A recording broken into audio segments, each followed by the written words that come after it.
Life में बहुत अकेली थी क्योंकि वो अपने पेरेंट्स की जगह अपनी नानी के घर में रहा करती है, जहाँ उसे रहना बिल्कुल भी अच्छा नहीं लगता था क्योंकि उसकी नानी का एक दोस्त भी होता है जो हर समय बस एलिस को गंदी नजरों से देखता रहता है। साथ ही वो एलिस के साथ कई बार पकड़म पकड़ाई भी खेल चुका है, जिसके बारे में उसकी नानी को भी पता होता है, मगर वो इस चीज के लिए अपने दोस्त को कुछ नहीं कहती क्योंकि उन्हें एलिस की जरा भी परवाह नहीं रहती थी। वो उसे बस एक अनजान लड़की की तरह मानती थी। फिर हमेशा की तरह एलिस अपने काम पर आई, जहाँ वो एक रेस्टोरेंट में फूड सर्विंग का काम किया करती है। वो अपने काम में बहुत परफेक्ट थी और उसे घर में रहने के बजाय रेस्टोरेंट में काम करना पसंद था। शाम के समय जब उसकी छुट्टी हुई तो वो अपने घर की ओर जाने लगी, लेकिन वो इससे जरा भी खुश नहीं होती थी क्योंकि वो चाहती थी कि मैं वापस से घर न जाऊं। रास्ते के दौरान उसे एक काली गाड़ी नजर आई, पर उसके दिमाग में कुछ और ही चल रहा था, तो वो किसी भी चीज पर ध्यान नहीं देती और सीधा अपने घर चली आई। आज रात फिर से उसकी नानी का फ्रेंड घर में ही रुकने वाला था और एक और बार वो एलिस के साथ पकड़म पकड़ाई खेलता है। अगले दिन हर रोज की तरह एलिस अपनी मॉम से बात करती है, जहाँ वो उन्हें कल रात के बारे में सब कुछ बताने लगी कि मेरे साथ क्या क्या हुआ, लेकिन उसकी मॉम को कोई फर्क नहीं पड़ता है। वो तो बस एलिस को यही सलाह देती है कि तुम्हें उसी घर में रहना है तो इतनी तकलीफ तुम आराम से सह सकती हो। फिर वो अपने काम पर आ गई, लेकिन आज का दिन उसके लिए सबसे बुरा होने वाला था क्योंकि जब उसकी छुट्टी हुई तो वो हर रोज की तरह सेम रास्ते से घर जाती है, मगर आज भी वो देखती है कि वही काली गाड़ी फिर से रास्ते में खड़ी है। ये देखकर उसे कुछ गड़बड़ लगा, इसलिए वो जल्दीबाजी में घर की ओर जाने लगती है, पर उसी समय वो गाड़ी भी उसका पीछा करने लगी और एक जगह आने पर अचानक से कोई आदमी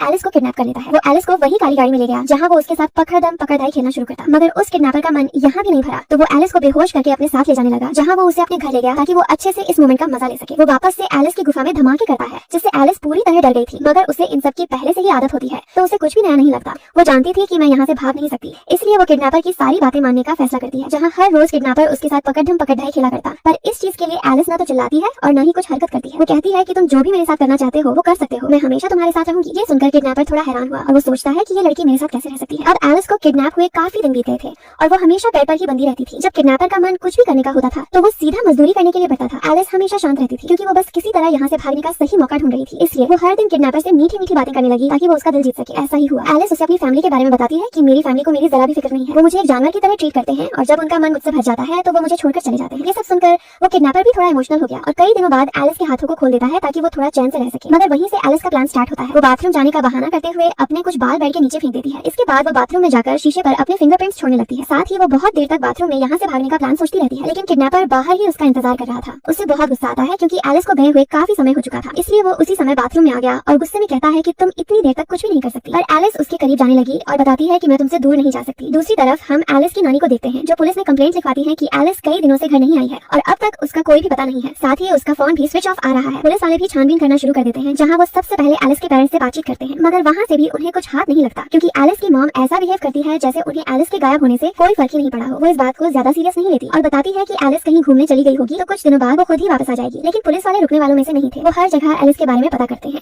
और कोई सुराग ढूंढने की कोशिश करते हैं ताकि इस केस में उन्हें कोई मदद न सके। उधर रात के समय जब किडनैपर सो गया था तो एलिस अभी भी नहीं सोई थी। वो चुपके से बेड से उठकर एक टेलीफोन के पास गई और मदद के लिए कॉल लगाने लगी, मगर अचानक से किडनैपर की आंखें खुल गईं और वो एलिस को पकड़कर पीटते हुए उसकी सर पर गन रख देता है। वो कहता है कि अगर तुम वापस से भागने की कोशिश करोगी तो मैं तुम्हें मार दूंगा, लेकिन एलिस बहाना बनाती है कि मैं भाग नहीं रही थी बल्कि मैं तो कुछ खाने का सामान ढूंढ रही थी। अगले दिन जब वो किडनैपर उसके साथ पकड़म पकड़ाई खेल रहा था तो एलिस उससे कहती है कि मैं तुमसे शादी करना चाहती हूँ और अगर तुम मुझे छोड़ दोगे तो मैं तुमसे मिलने हर रोज आती रहूंगी। ये सुनकर पहले तो वो किडनैपर उसकी बातों में नहीं आता, पर इतने दिनों से एलिस उसके साथ अच्छा बिहेव कर रही थी तो उसे भी एलिस से लगाव हो चुका था, इसलिए वो उसे छोड़ने का फैसला करता है। साथ ही एलिस ने उससे वादा किया था कि अगर वो उसे छोड़ देगा तो वो किडनैपर के बारे में पुलिस को नहीं बताएगी। और वैसे भी पूरे समय एलिस की आंखों पर पट्टी लगी रहती थी तो उसने किडनैपर का चेहरा भी नहीं देखा था, मगर ये उसकी सबसे बड़ी गलती थी क्योंकि जब भी वो एलिस के साथ पकड़म पकड़ाई खेलता था तो एलिस उसके चेहरे पर हाथ रखकर उसकी शक्ल पहचानने की कोशिश करती रहती थी और अब तक उसे थोड़ा बहुत चेहरा भी याद हो गया था। वहीं किडनैपर उसे गाड़ी में बैठाकर एक रास्ते में छोड़ देता है और धमकी देता है कि अगर उसने किसी को मेरे बारे में बताया तो वो उसे मार देगा। एलिस भी उसका शुक्रिया करती है, जिसके बाद वो दौड़ते हुए अपने घर आई और अपनी नानी को बताती है कि मैं किडनैपर के चंगुल से भाग कर आई हूँ। पर ये सब सुनकर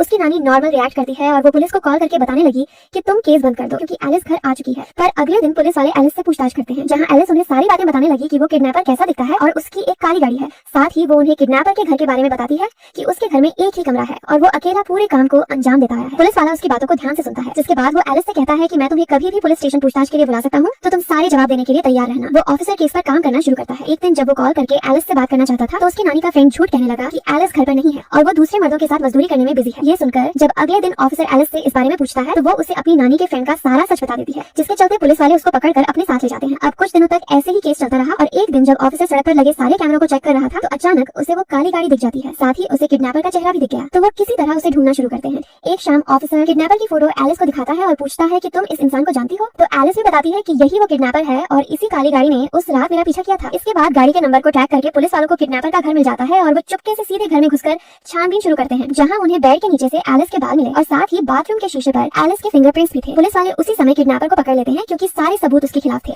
और अब उसे उम्र कैद की सजा होने वाली थी। थी। फिर आखिर में हम देखते हैं कि एलिस अपनी नानी का घर छोड़कर एक दूसरी फैमिली के साथ रहने लगी, जहाँ उसे बहुत प्यार मिलता था। और फिर हम कई सालों बाद का सीन देखते हैं, जहाँ अब एलिस बड़ी हो चुकी है और अब वो एक पुलिस ऑफिसर होती है। और इसी के साथ हमारी ये मूवी एंड होती है। अगर